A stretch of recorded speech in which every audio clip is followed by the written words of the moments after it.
آج کی اس ویڈیو میں ہم بات کریں گے کربلا کے واقعے میں حضرت امام حسین رضی اللہ تعالیٰ عنہ کے چھوٹے بیٹے حضرت امام علی اصغر رضی اللہ تعالیٰ عنہ کی شہادت کے بارے میں۔ یہ واقعہ اسلامی تاریخ میں ایک بہت ہی دلکداز اور اہم مقام رکھتا ہے۔ حضرت امام علی اصغر رضی اللہ تعالیٰ عنہ حضرت امام حسین رضی اللہ تعالیٰ عنہ کے چھوٹے بیٹے ہیں، جو کربلا کے میدان میں اپنی کمسنی کے باوجود یزیدی ظلم و ستم کا شکار ہوئے۔ اس وقت ان کی عمر صرف 6 ماہ کی تھی۔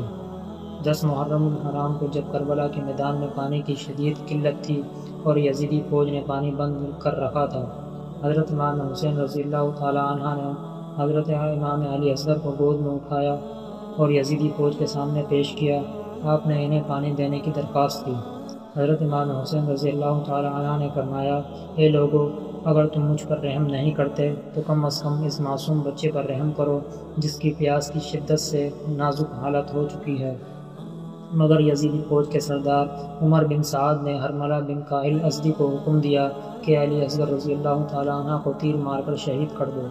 حرملہ نے 3 نوکوں والا تیر نکال کر حضرت امام علی اصغر رضی اللہ تعالیٰ عنہ کو شہید کر دیا۔ حضرت امام حسین رضی اللہ تعالیٰ عنہ نے اس معصوم بچے کے خون کو اپنے ہاتھوں میں لیا اور آسمان کی طرف بلند کرتے ہوئے فرمایا، اے اللہ، ہمارے حال پر گواہ رہ کہ ان لوگوں نے ایک معصوم بچے کو بھی نہیں بخشا۔ حضرت امام علی اصغر رضی اللہ تعالیٰ عنہ کی شہادت نے کربلا کے واقعے کی مظلومیت کو مزید نمایاں کر دیا۔